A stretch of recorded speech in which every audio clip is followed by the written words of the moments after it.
Okay. Welcome everybody to Science on Tap.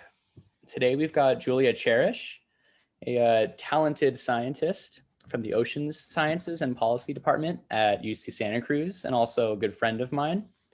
She's going to tell us about her research on ocean acidification. I'm sure all of the information is current, and it's going to be well.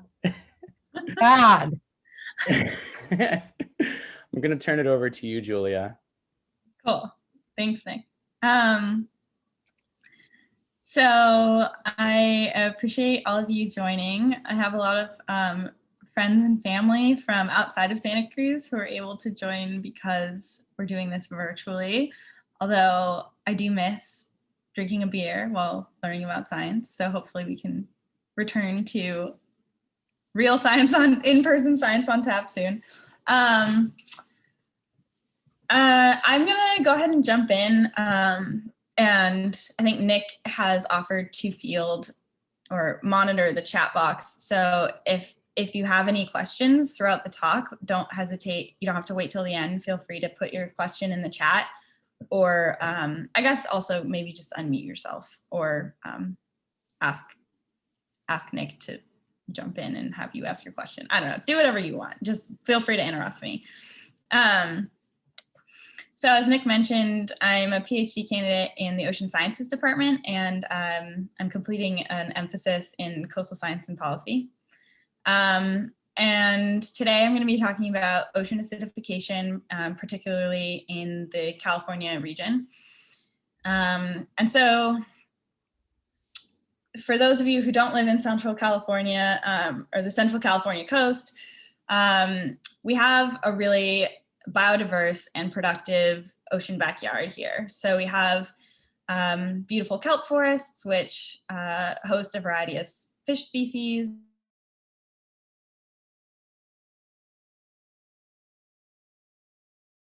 Lots of cool mammals that migrate through the area to feed. So here we have a picture of the Santa Cruz boardwalk in the background and a humpback whale foraging.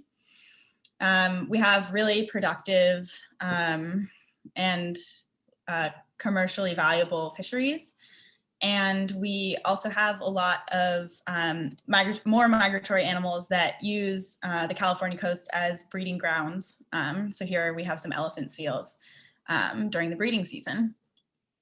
And there's one process that makes all of this possible.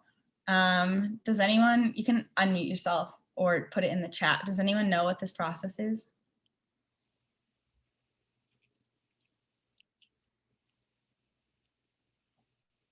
Upwelling?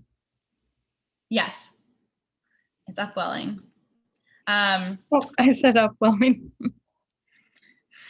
Oh yeah, I'm unmuted. I can't see who's talking, but thank you for answering. Susan Brackenberry. Oh, okay.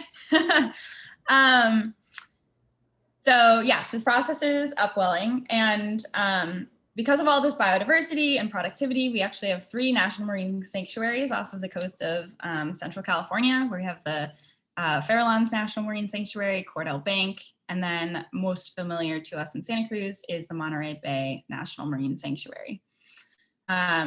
So we have upwelling that makes all of this possible, and just a quick kind of brief description of what upwelling is. Due to predominant wind patterns, we have surface water. So here we're looking at surface at the top, depth at the bottom, and we're kind of just imagine like a slice through the water column. So we have land here on the right. And so water is pushed off the coast, so away from the shoreline. And this is then replaced by water that comes up from depth and reaches the surface. So water is pushed offshore, and water from depth comes up to replace it. This deep water is chock full of nutrients. So here we have some phosphate and some nitrate. One of those phosphates is missing a 4. But you may recognize these as nutrients that are in fertilizer, for example, for your garden. And these nutrients that are in deep water act the same way as a fertilizer. So when they're brought to the surface where there's lots of sunlight, they fertilize tiny little algae called phytoplankton. And here at the surface of the ocean, these phytoplankton do a bunch of photosynthesis and form the base of the marine food web. So we have organisms like krill and copepods, which are forms of zooplankton that graze on the phytoplankton and then are eaten by a variety of organisms from fish to whales, and allow us to have really exciting and biodiverse ecosystems here in California. But when these phytoplankton and zooplankton either die or are eaten by something and then pooped out, all of this detrital material, so all this organic matter, sinks throughout the water column. And this is a process that is called marine snow and was first described by a UC Santa Cruz scientist named Mary Silver back in the 1980s, actually. And throughout the water column, but particularly at depth, so kind of near the seafloor, this detrital material, so this dead organisms and fecal matter, essentially, is eaten up by bacteria. And the result is that these nutrients that were in that organic matter are released back into the water column in a process called remineralization. And this is where all those nutrients that, when upwelled to the surface, fertilize phytoplankton come from. So we have kind of this three-dimensional system where we have upwelled nutrients, which support all this marine life, all this fecal matter and dead microscopic organisms sink to the bottom, are eaten by bacteria, which releases the nutrients back into the water, and the process continues. Some of my oceanography friends in the call may know this is a little bit simplified, but for the sake of this, we're going to leave it as simple as this. And then we're going to come back to this kind of ecosystem view, but I'm going to go through a little bit of ocean carbon chemistry.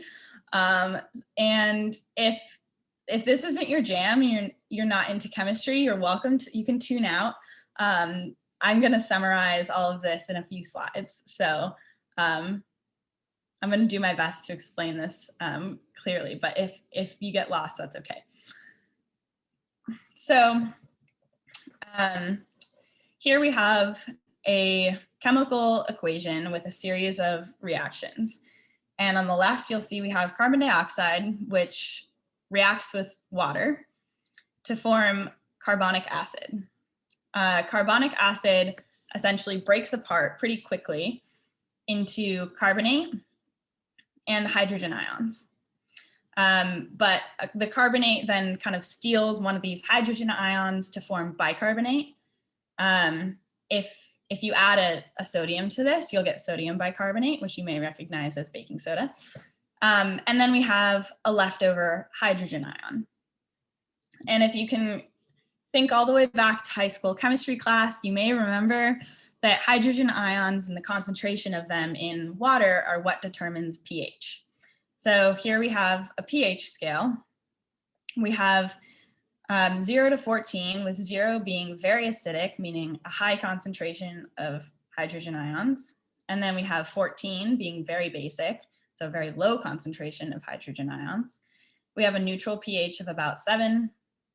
And then I put a couple common household things on here. So you have vinegar, which is pretty acidic with a pH of 3. Coffee is acidic. Your stomach may have told you that before. It has a pH of about 5. And then we have hand soap on the basic side with a pH of about 10. And here I've labeled the present day average ocean pH, which is 8.1. So the ocean is actually slightly basic. And really quickly, I'm going to describe essentially how a chemical equation like this stays in balance. So this is a principle called Le Chatelier's principle. And essentially what this describes is that in nature, chemical systems like to be in balance, or we call it equilibrium. So if you were to add to one side of a chemical equation, so increase the amount of something on one side, the reaction is going to move things around so that you can reestablish a balance. So you can't just add to one side of an equation without also adding to the other. And we call this, like, the reaction is moving towards one way or another. So if you add something and pile it up on the left, the reaction will move towards the right to create more of the product in order to maintain this balance. And so what this looks like in the ocean, there's two main processes that control pH in the ocean. These are natural processes. One is photosynthesis, so plants and phytoplankton use carbon dioxide and water to build their structures. So they create biomass. And so in this case, we're not adding to one side, but rather we're taking away. So CO2 is going to decrease, which means that we're going to end up moving the reaction to the left to replace some of that CO2. So we consume, use up what's on the right in order to bring things back into balance. So in this case, as CO2 shrinks, we get less hydrogen ions because the reaction is moving towards the left, consuming those products on the right. And the result is that we have a more basic solution. So we are decreasing the amount of hydrogen ions in the water, which means we're getting less acidic.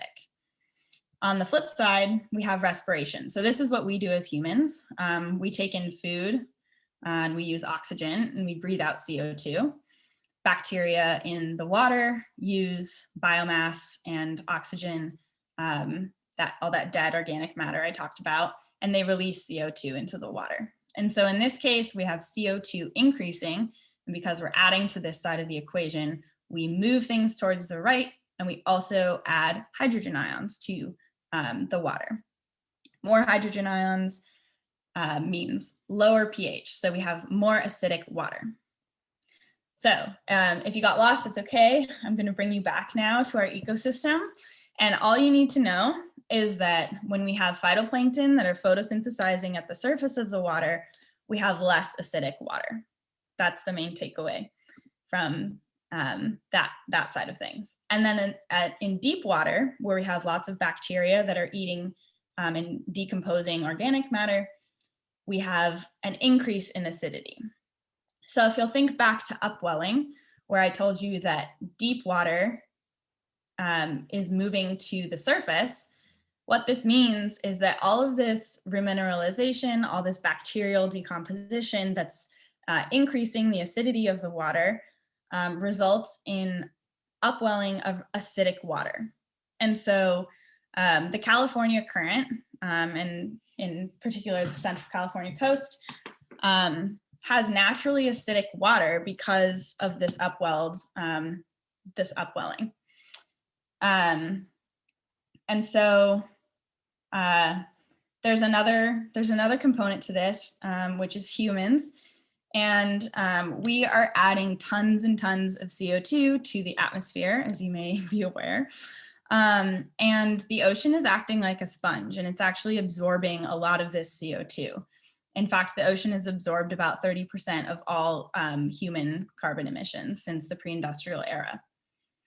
And so because we've increased the amount of CO2 so drastically in seawater, we've increased the amount of hydrogen ions and we've made the water more acidic. So if you'll remember, I told you that the current ocean pH is about 8.1. Pre-industrial ocean pH was actually 8.2. And this doesn't seem like a huge difference in terms of the numbers, but pH is on a logarithmic scale. And so this actually represents a 30% decrease in ocean pH. So the ocean has become 30% more acidic today from pre-industrial era. We're getting close to the end of the chemistry. I have a couple more slides about it, but why do we care? Like, why is this important? So the other side of this story of this balancing of this chemical equation is that when we're adding carbon dioxide and we're moving this reaction to the right, our end product is this bicarbonate and hydrogen ion. And because of that, we're actually reducing the amount of carbonate that's in the water. So as we increase CO2, carbonate decreases so that we can get to this end product. And once again, if that doesn't make sense, that's okay. But what you need to know is that carbonate, when it reacts with calcium, forms calcium carbonate. In its mineral form, calcite is what organisms use to build shells. So what you can kind of think of this as is if there's lower concentrations of carbonate in the water, there's less of this mineral that is available for organisms to incorporate and maintain their shells. And so here on the left, we're looking at the change in sea surface pH globally from pre-industrial to modern times. And if you look at these numbers, you'll notice they're all negative. So pH has decreased globally. There isn't a place on Earth where pH hasn't decreased. But alongside of that is this decrease in carbonate ion. And so we can see these numbers are all negative also. And so this has pretty harmful effects on organisms that rely on calcium carbonate to build their shells. One organism that's been studied really well in terms of the effects of ocean acidification on shells is a pteropod. They are swimming sea snails, basically. They're very tiny. And they have really delicate shells that are super sensitive to ocean acidification. And they also form an important base of the marine food web. They're eaten by things like whales and fish, including things like salmon. And so they've been kind of deemed as the canaries of the coal mine for ocean acidification. They're this kind of indicator species for when ocean acidification is getting bad and what those effects might look like on an ecosystem. So here we're looking at pteropod shells that have been exposed to higher and higher CO2 concentrations, meaning the water is more and more acidic. So on the left, we have a healthy shell exposed to low CO2 conditions. And on the right, we have a very dissolved shell that was exposed to high CO2 concentrations. Obviously, this shell on the right is not looking so hot. It's probably, this pteropod wouldn't survive. But there's actually pretty significant effects, even in these more mild cases where, you know, the shell is mostly intact. It has some little pits in it. But I'm gonna quickly navigate over to my browser to show you that even with mild dissolution, oh no, I'm getting rainbow wheel. Okay, that even with mild dissolution, we have pretty severe effects on pteropods. And the way you can kind of think about this is like, if your body is stressed in some way, maybe it's really hot, maybe it's really cold, maybe you're really hungry, whatever, it takes away energy from other things that you might be able to do. And in this case, you'll see the impairment of swimming when a shell is, or a pteropod is exposed to corrosive conditions. So I hope this doesn't lag too much and that you can see it. But on the left, we have a pteropod that has been exposed to low CO2, so not acidic conditions, and it's swimming around and doing its thing. And on the right is a pteropod that has still an intact shell, but it's been exposed to higher CO2, some more acidic conditions, and you can see that it's kind of struggling to swim. So this pteropod probably wouldn't survive. It would be eaten by something most likely. So even with milder dissolution, organisms will have pretty severe metabolic impairment. But it's not just pteropods. They're just kind of this study species. So in addition to pteropods, studies have documented that fish have sensory impairment when exposed to low pH conditions, so acidic conditions. So for example, some studies have found that fish have an impaired sense of smell under low pH conditions. This is important for finding food, finding suitable habitat, being able to avoid a predator, etc. Also, species like salmon use their sense of smell in part to home and find their natal streams. So all these kind of sensory things may be impacted pretty severely under acidic conditions. Their coral reef structures are weakened under acidic conditions, the same way that shelled organisms use calcite or calcium carbonate to build their shells. Coral reefs use that mineral to build their skeletons. And we have reduced growth and reproduction of shellfish. So in the US, the shellfish industry is pretty valuable. And on the bottom here, we can see on the left a larval oyster that has been exposed to good, non-acidic, happy oyster conditions. And on the right, we can see an oyster that was exposed to elevated CO2, so more acidic conditions. And we can see it's much smaller, it's kind of deformed, and it's probably not going to survive to maturity. So this is really important for a lot of communities that rely on shellfish, finfish industries, tourism because of coral reefs, etc.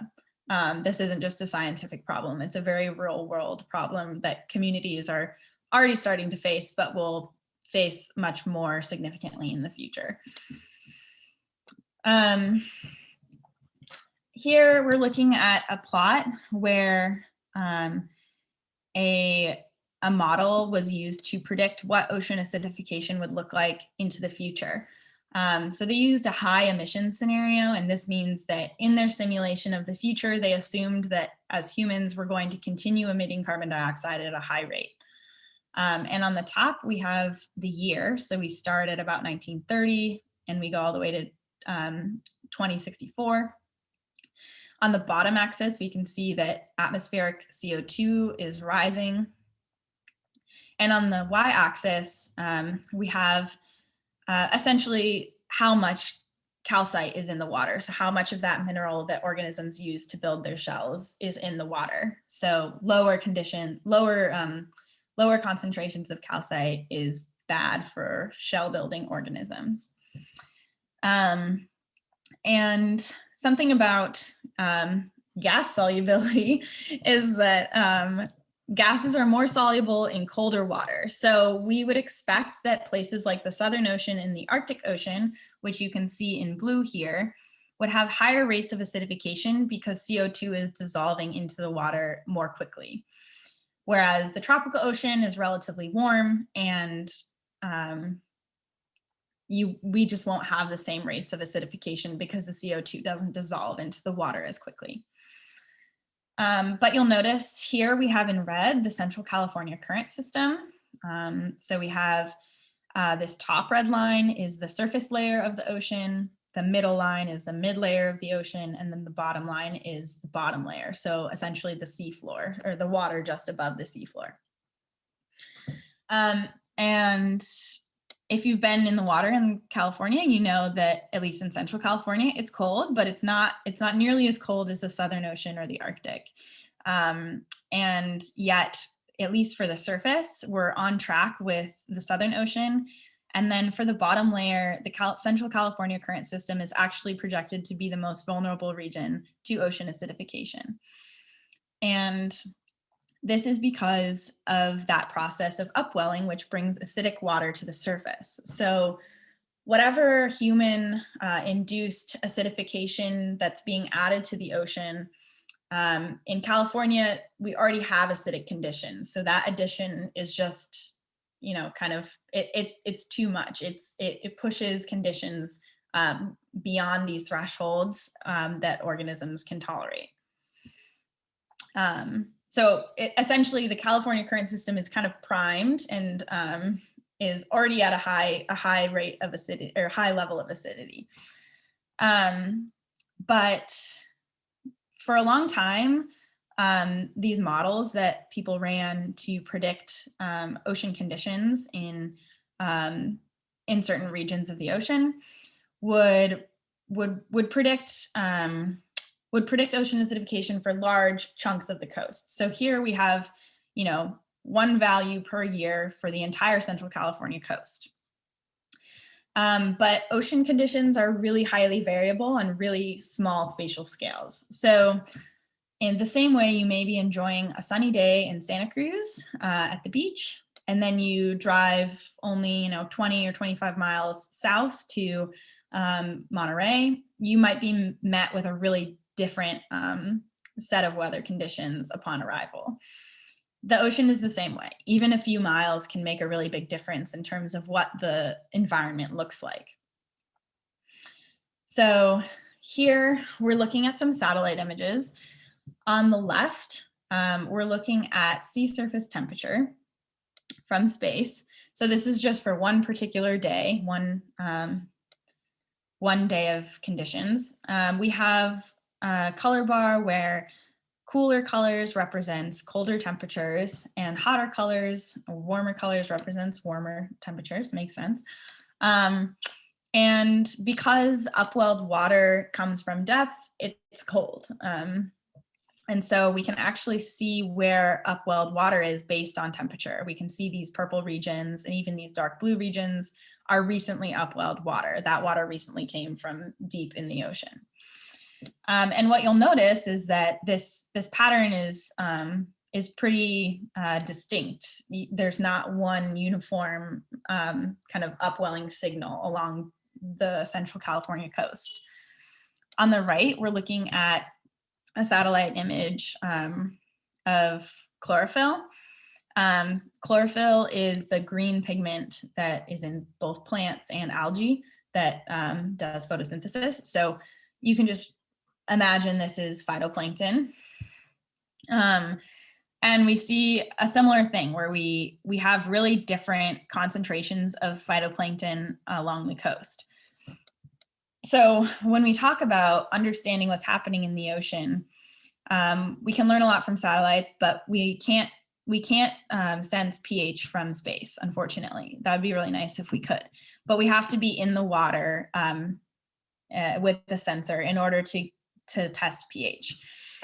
And so if you were on a limited budget and you had a certain amount of sensors and you had to decide where to put them, it would be really challenging because, for example, if you wanted to sample the Monterey Bay area, if you were to sample right here, just in Monterey, you'll get one story. There's lots of chlorophyll. But if you were to go just a couple miles south around this point, you'd say there's no chlorophyll here, So the where we choose to sense really impacts what story we get. And so because we can't sample the whole ocean or the whole coast, we use models to help fill in those gaps and provide some context for these observations that we do get from the ocean. So up at UC Santa Cruz, we have a number of numerical models. Numerical models just use mathematical expressions to relate different processes to one another and simulate what the environment looks like. So here you're looking at a simulation of pH from, I think, 2007. I just picked a few days from 2007. And what you can see is that we have lower pH, so more acidic in these cool purple colors. And then we have higher pH water in these warmer red colors. And so what we're watching here is an upwelling event where we have acidic water being upwelled to the surface right near the coast. And then that water is kind of moving offshore and along shore in these filaments and jets and eddies. And so these models are really useful because we can see it all. We can look at pH at any location at any time. And while it's not going to tell us exactly what the pH is, these models are pretty rigorously tested against observations, and they do really, really well. They do a good job of predicting what pH or what ocean acidification conditions are present on the coast.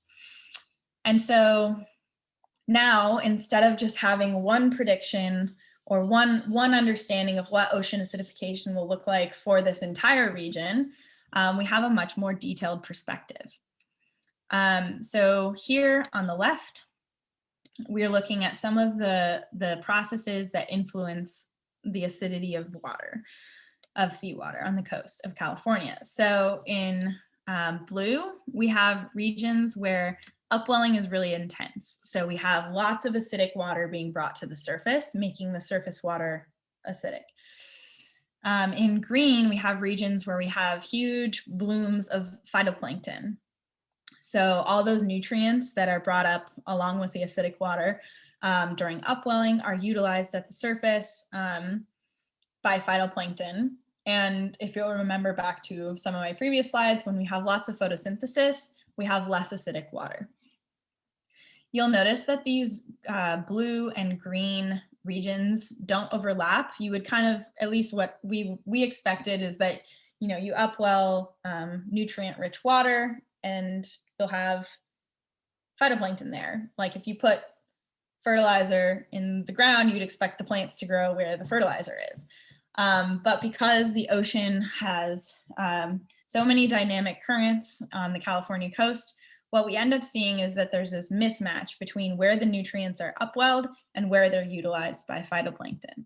So we have upwelled nutrients, but those are carried downstream by along-shore currents and are utilized by phytoplankton slightly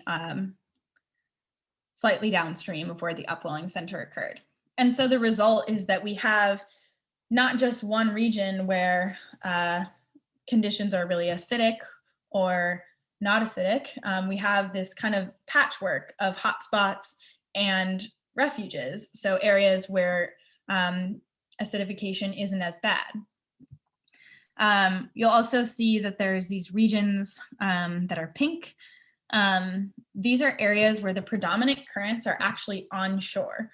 And if you'll remember back to the little animation of upwelling, deep water comes to replace surface water that was pushed offshore. But if you have onshore flow kind of counteracting that offshore flow, then you don't have a huge displacement of water offshore and you don't have a lot of upwelling.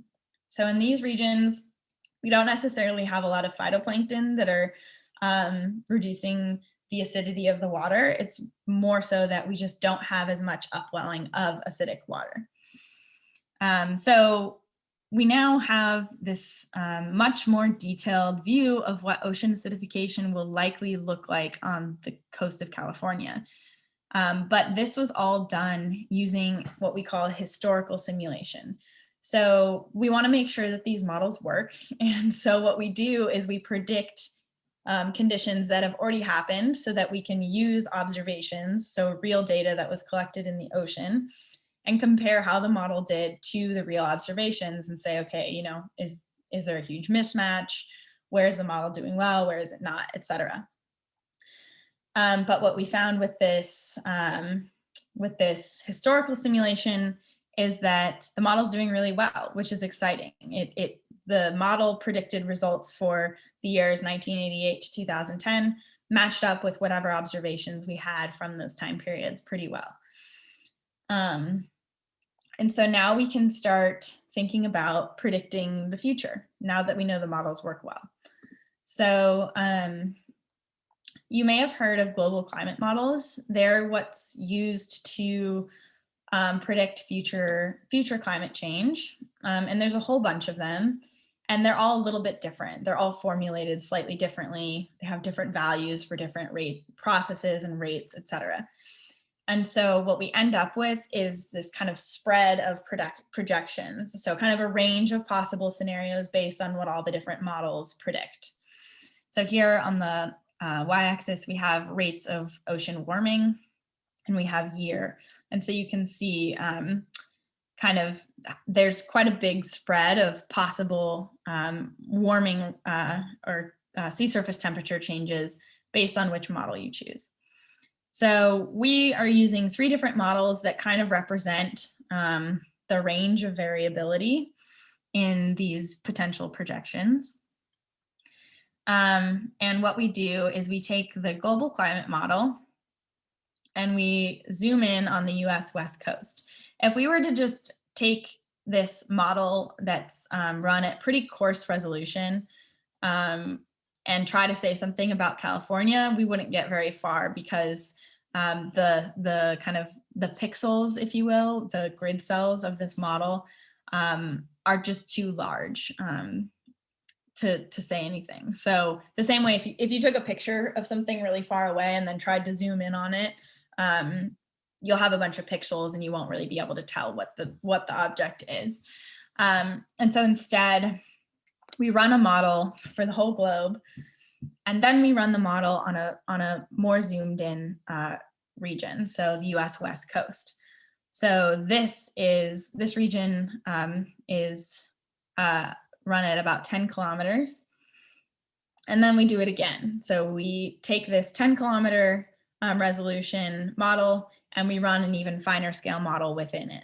And so what we end up with is a really fine scale prediction of ocean acidifications at 3-kilometer scale. So if each pixel is about 3 kilometers. So we can say something about pretty local scale processes. And what we're finding so far is that ocean acidification is going to get much worse. We already knew that. Here in all of these plots, we have the surface of the ocean at the top, and then we have 100-meter depth at the bottom. So we're going from surface to deeper. And then we have latitude on the x-axis. So we have south on the left, and then we move north as we move to the right. And these colors represent the number of days per year on average that conditions were corrosive to shell building organisms, essentially. So here we can see that present day, there are some regions where deep in the water column, we do have a lot of the year experiencing corrosive conditions. However, if we look forward to the end of the century, so this is from 2080 to 2100, we can see that more than half of the water column, so all the way from 50 meters and down, at pretty much all latitudes, we will have year-round corrosive conditions. So that's pretty bad. But what is interesting about these projections is that it really reinforces that there's going to be these hot spots where ocean acidification is a lot worse and where it's not as bad. So for example, near 35 degrees north, so that's, I guess, just south of Big Sur, you're at the surface, we have pretty much 0 days per year where conditions will be corrosive. But if we look towards Cape Mendocino around 40 or 41, we can see that more than half the year has conditions that are corrosive, even at the surface. And so if we just had one prediction for this entire region, we'd be missing out on a lot of this variability that is important if you are a shellfish farmer or a fisher person. And what I didn't talk about during this talk so far, but is important to mention, is that oxygen is regulated by the same processes that regulate pH in the ocean. So photosynthesis and respiration. And as pH decreases, oxygen is also decreasing globally. Oxygen is actually decreasing due to warming, but you may have heard of hypoxic events. So these are colloquially known as dead zones. They're talked a lot about in the Gulf of Mexico. But essentially, these hypoxic events just mean that there's so little oxygen in the water that organisms can't breathe and they die. hence the name dead zone. And these plots on the bottom are a little less dramatic looking than the ocean acidification plots. But what we see is that in these kind of northern regions of the California coast, or I guess this is moving up towards Oregon, but present day, there's about 7 days a year where there's really low oxygen conditions. But by the end of the century, we have an order of magnitude increase in the number of days per year that there are low oxygen conditions. So we're talking now about 90 days per year where you could have, events that essentially kill anything that breathes oxygen in these regions, which is pretty scary. So this is all sounding pretty grim, and to be honest, it is. But what's exciting is that we have these really advanced numerical models that can now tell us more about where ocean acidification is going to be bad, when it's going to be bad, and this will allow us to prepare communities and industries to better adapt. In terms of what we can actually do about ocean acidification, this is more as a scientific community, less as like what you can do about ocean acidification. But we can invest in more monitoring. So here you can see a buoy that has a pH sensor on it, deployed by NOAA, and it's collecting information about the pH of the water. So we need more observations, and this is because while models are great and they help give us context and kind of understand what is most likely to occur, we still need observations to understand what's actually happening in the ocean. We also need to better understand how individual species are going to be responding to ocean acidification. So here we have a Dungeness crab, which is one of California's most lucrative fisheries, and it has crabs also use minerals like calcite in the water to build their shells, or to build their exoskeletons. And all these organisms have different thresholds and tolerances. So whereas one species of crab may survive at a particular pH or level of acidification, another species of crab or another species of fish or a pteropod might not. So characterizing where these thresholds are and when and where we're going to cross them in the ocean is going to be important for preparing industries and also recreational and subsistence fishers for the future. There's also been a lot of effort to characterize the influence of land use. So the reason we hear a lot about dead zones in the Gulf of Mexico is because of all the agricultural runoff that enters the water. So when you have a bunch of fertilizer that's used in agriculture running off into the ocean, you get these huge blooms of phytoplankton, but these die really quickly and then are respired. They're decomposed by bacteria, like in a flash. And all these bacteria essentially suck up all the oxygen in the water and breathe out all this release all this CO2, they don't have lungs, release all the CO2 in the water and make it really acidic. And so understanding how much of an influence land use has on California coastal ocean acidification will be important to kind of place these local scale effects within the context of acidification on the whole coast. Another thing that's receiving a lot of attention lately is the potential effects of seagrass and kelp forest restoration on local scale ocean acidification.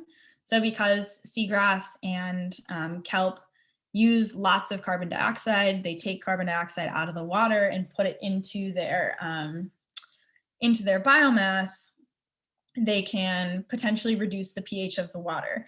And unlike phytoplankton, they don't die really quickly and sink and then get decomposed by bacteria. Kelp, for example, take carbon out of the water and they keep it in their structures for a long time, kind of like trees. And so it's been exciting to see how this may be a local scale solution to ocean acidification. It can't solve the problem at large, though, unfortunately. The only thing that will actually address the issue of ocean acidification is to reduce carbon emissions. We have one global ocean, and all of the water is connected and all of it's moving around. And no matter what we do with land use changes or seagrass restoration on the coast of California, we're gonna feel the effects of ocean acidification globally. So with that, I just wanna thank you for joining us tonight. Here's a bunch of pictures of pteropods. I think they're so cool. And if anyone has any questions, I'm happy to answer them. And if not, I really appreciate you attending.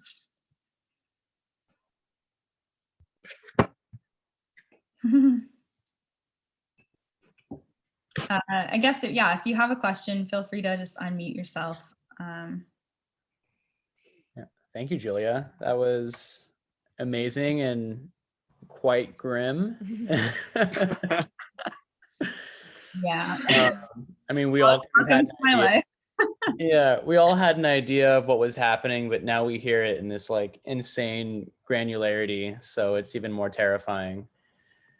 It also, I mean, the insane granularity actually makes me feel like there's more of a chance that I could do something about it, right? It's kind of the same argument, like, does driving my car less really make me feel like I'm making an impact? Like, I'm probably making an impact, but is it like more effective for me to like go to a commission on making more like electric vehicle charging stations? I feel like that's like a better idea. So like maybe you can make that localization and apply it to like seaside commerce and stuff like that. Yeah, I mean, and also like what we're learning with these models is that there are refuges. So there are actually places where acidification is not going to be as bad. And so if we can protect what's already there, then we can actually, yeah, do something rather than just wallow in the sadness of ocean acidification. Yeah, hopefully. I have actually a question after my spiel. So really, really early on in, not really early on, but when you were going over your like chemical reactions, there were, forgetting all of my 10th grade chemistry, there were like the arrows that go back and forth. So the reaction can go either direction. So you described how it goes from like left to right, but not necessarily how, like, is it even something that happens? Like, would you go back through the same path to like, because everything sounds like it circles through and all the nutrients fall down and all that stuff's recycled, but like, does that happen through the same process, or is that like a little bookend that brings it back around? Yeah, so I mean, I think you already kind of answered your question when you noticed that the arrows go back and forth. So you can move either direction. So yeah, if you're adding CO2 to the left side of this equation and you're kind of driving everything to the right and resulting in more hydrogen ions, the same goes the other way. So if you take CO2 out of the water like phytoplankton or kelp do, then the reaction will move back towards the left to reestablish equilibrium. I don't know if that answers your question, but yeah, I mean, it can go back and forth. Yeah, I mean, like maybe it was a silly question. It's kind of like, if I can come up with an analogy, like I go to the grocery store, like I have money, I buy some pasta, and then I check out. So like, can that process happen exactly backwards? Or do I have to like go into the grocery store with my return receipt and then like, you know what I mean? Is there like any difference? Probably not. Grocery stores and chemistry are very different. Yeah, I think I would think of it more as like if you're loading up your bags at the grocery store and you're putting a lot in one of them, you're going to take something out and put it in the other bag so that when you're carrying them out, they're both about the same weight. Okay. Less about returning, more about bags. If the bagger starts adding a bunch to the right hand bag, then you'll take it out and put it in the left hand bag. But then if all of a sudden, if the checker says, no, and starts taking stuff out of the left-hand bag and putting it back in the right-hand bag, you're just going to do the same thing. So it's just about maintaining a balance. You can give and take from either side of the equation. I'm glad you paid attention during the chemistry. I didn't know how to go over. Well, obviously I didn't learn very much, so. Thanks for going over it again. Yeah. I want to jump off of what Nikki said. I mean, I love Le Chatelier's principle. So hypothetically, if you dumped a bunch of calcium carbonate in the water, wouldn't that by mass action push the reaction the other way? I mean, obviously now you're essentially polluting the water with part of this equation, but what do you think that would happen? Like, what are the effects you think would occur from that? So I've really simplified a lot of this carbon chemistry. Mar's in the room. Mar, if you feel like you want to jump in, you're welcome to. Mar's a carbon chemist.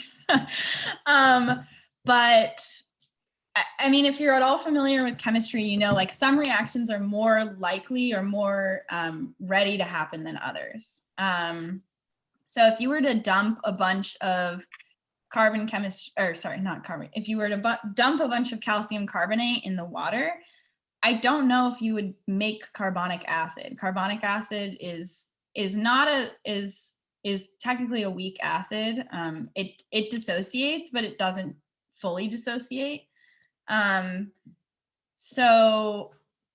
It's technically a weak acid, but it does pretty readily dissociate, if that makes sense. So I don't know if you'd start forming carbonic acid. I don't know. I think you'd probably, I'm talking to Nick, as if like, there's a lot of like details to this, but it depends on the saturation state of calcium carbonate. So an analogy for those who aren't familiar with saturation states, if you were to warm up some water and start dumping sugar or salt into it, the sugar and salt would dissolve.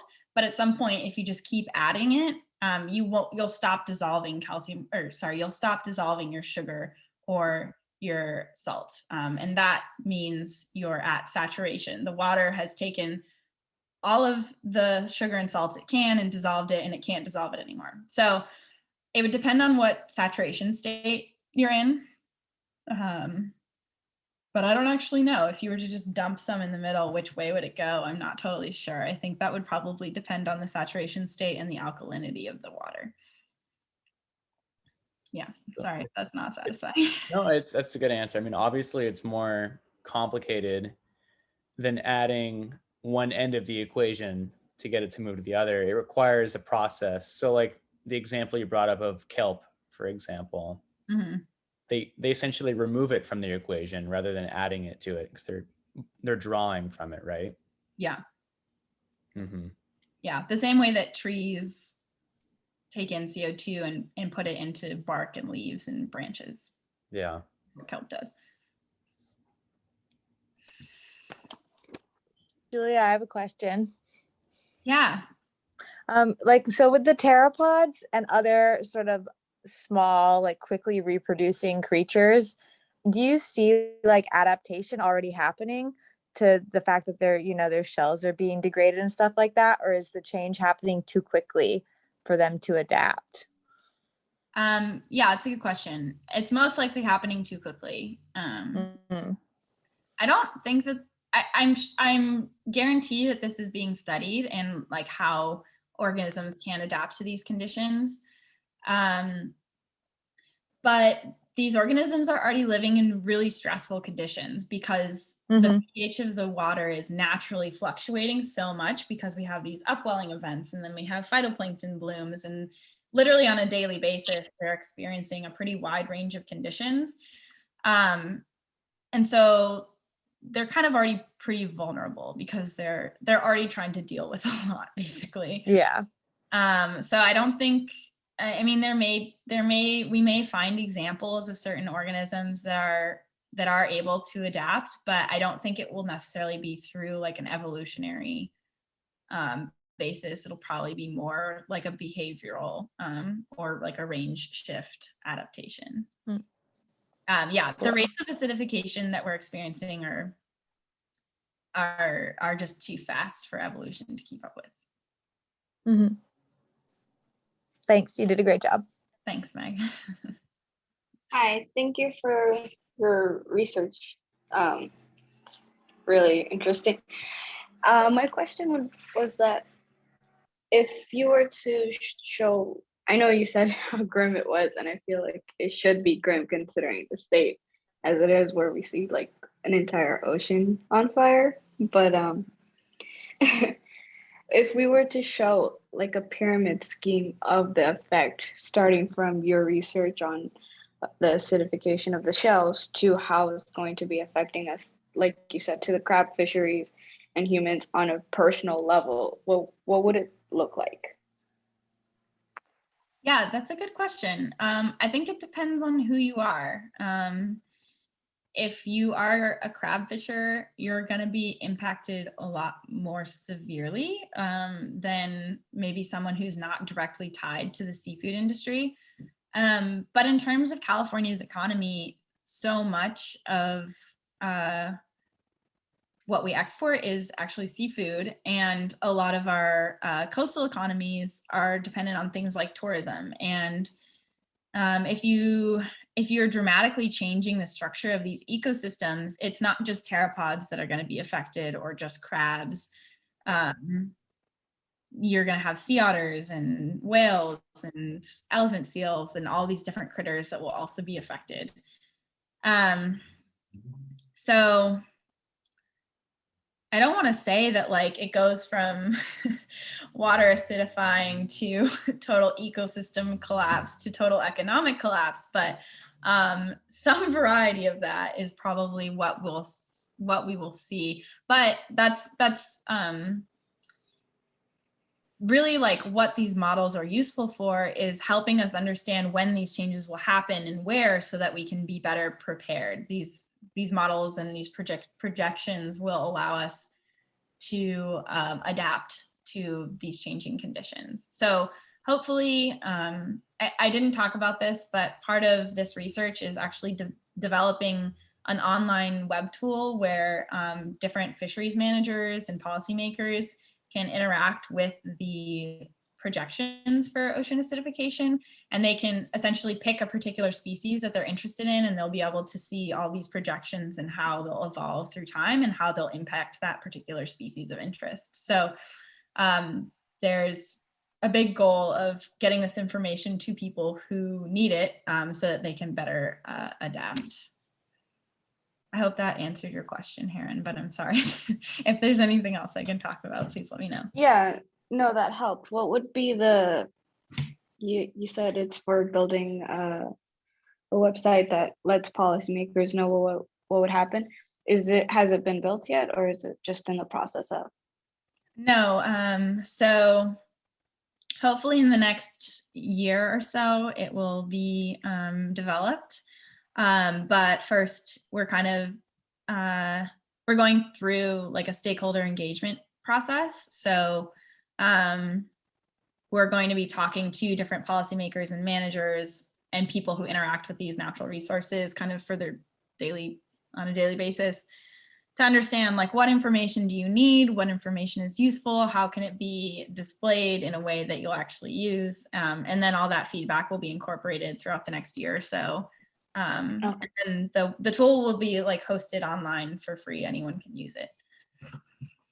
Nice, great, thank you. Yeah.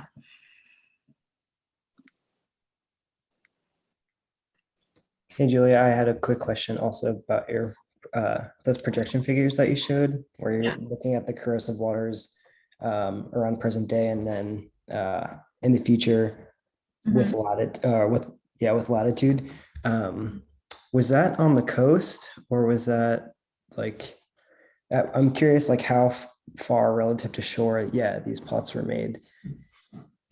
Yeah, this is actually the 100-meter isobath. 100-meter isobath, cool. Thanks. Yeah. So for those of you who don't know what an isobath is, this is like relatively near shore. So this is like pretty close to the coast. Yeah.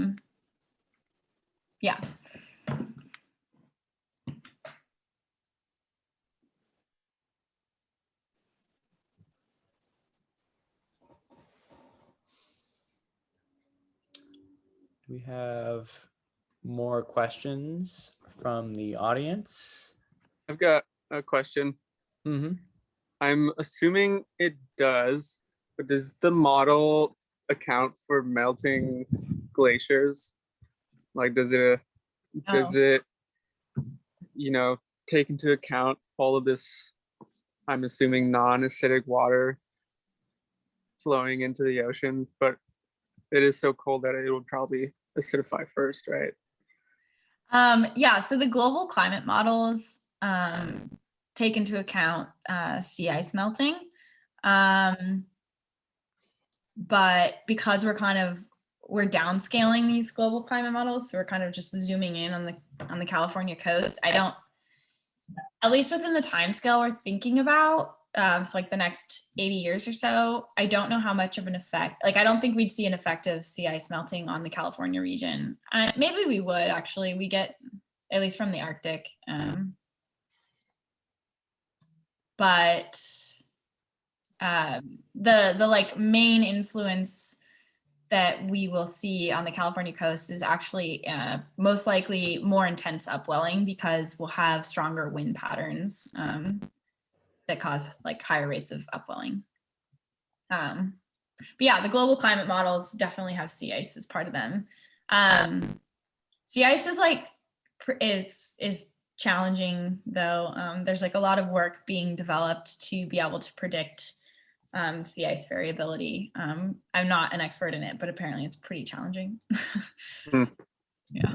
What other areas are the most difficult to capture accurately in these models? In the global climate models, clouds, because clouds form basically based on turbulence. And if anyone didn't know, so turbulence is kind of just like random processes, and we don't have any like actual mathematical expression to represent these random processes, whereas something like wind, we have a relationship where we can say, okay, if you apply this amount of wind stress on the surface of the water, then this is how the water will move, and in this proportion. But we don't actually have an equation like that for turbulent processes. So cloud formation is one of the biggest challenges for global climate models, because the more clouds you have, the more light you'll actually reflect off the surface of the Earth back into the atmosphere. And so if we have a lot of clouds, we'll actually have lower rates of warming, but it's hard to tell how we don't, the climate modeling community is challenged by modeling cloud formation. In terms of my work and what we do, the hardest part of this modeling process is picking some of these rates. So for example, how fast does the fecal matter of a whale sink, or how fast does a phytoplankton that's dead sink? We have observational studies that can give us some idea of this, but they're approximations. And if we pick a different rate, we might get a different result. So we end up doing kind of these sensitivity studies where we pick a variety of rates and we see how the results change if we have different parameterizations. So if we choose different, yeah. Cool, thank you. Yeah. Can I ask a follow-up on the model? Yeah. I realize you can't speak for all the models, but at least the one that you're working on, I'm curious what type of predictive model you're using, like if you're using random tree or random forest or double ML or any mixture of all the things. I'm just curious. And then you had mentioned that the models are pretty accurate, and I was curious what pretty accurate actually means. If you have a number off the top of your head, if you don't, totally fine. Yeah. So I'm not super, are those modeling methods that you, or predictive methods you used are named, are those statistical? Yeah, they're statistical, and it has to do with like what you were talking about, like in my vocabulary, it'd be called machine learning, taking like past data, which you had talked, what was that, from the 70s? Yeah. I can't remember. Yeah. So these are and then oh. Yeah, and then using that data to predict moving forward, knowing the variables and all that stuff. Yeah. So these are not statistical models. So they don't, they don't use statistical relationships. They use a numerical or mathematical relationships. So yeah, that's why these different climate models actually vary quite a bit, is like you have to choose certain rates and stuff like that. But for a given amount of warming, X model will have Y amount of ocean acidification due to like mathematical relationships between the different pools. Yeah, totally. That's really interesting. I didn't realize that, because I always focus on like statistical models. So is there any conversation about like which one's like more effective or which one's even more efficient? Yeah, so all of the global climate models we currently have are numerical models. There's work being done at Caltech right now to develop a machine learning based climate model. So we'll see how that goes. We don't have something like, people have statistical models to model ocean processes. Like that's totally a thing. But in this realm of like global climate modeling, predicting into the future, I believe they're all mathematical.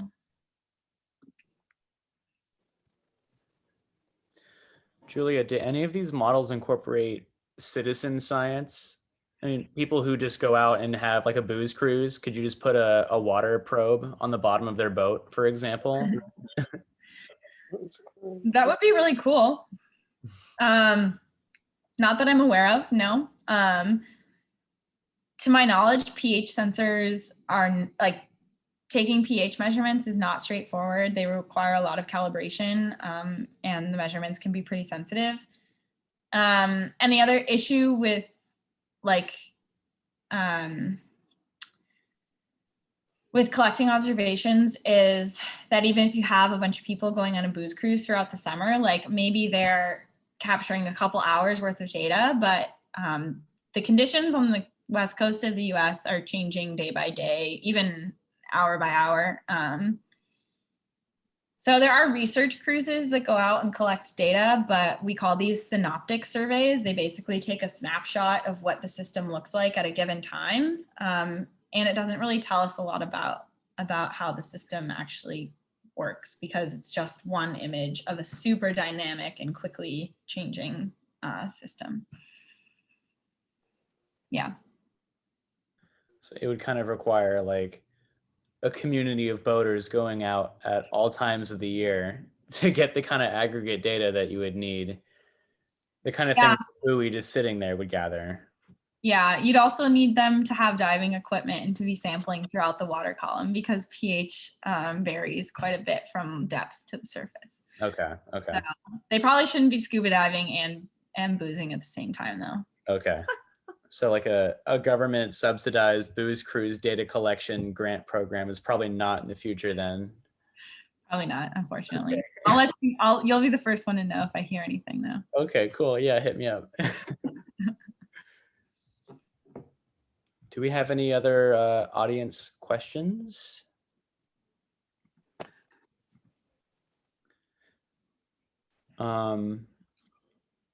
If not, Julia, would you be okay fielding questions from people who could just email you, for example?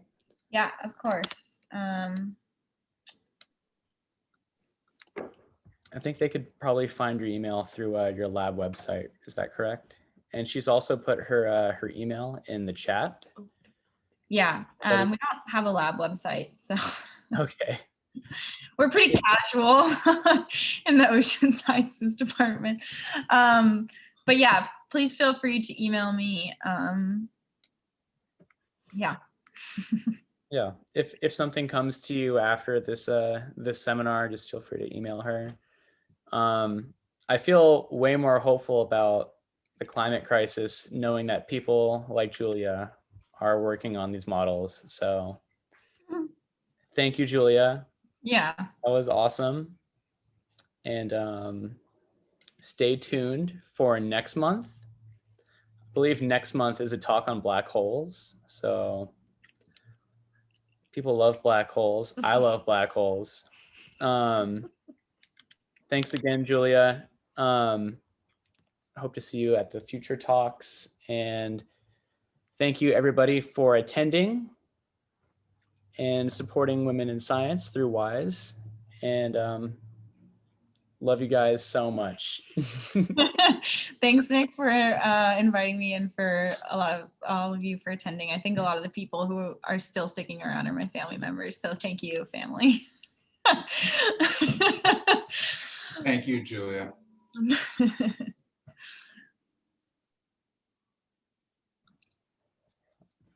All righty. Nighty night, everybody. Good night. I'm going to end the seminar. Thanks, Julia. Yeah, thank you. See you soon. Let's get some ice cream soon. Yeah, sounds good. All righty. Great job. Thanks. Bye. Bye.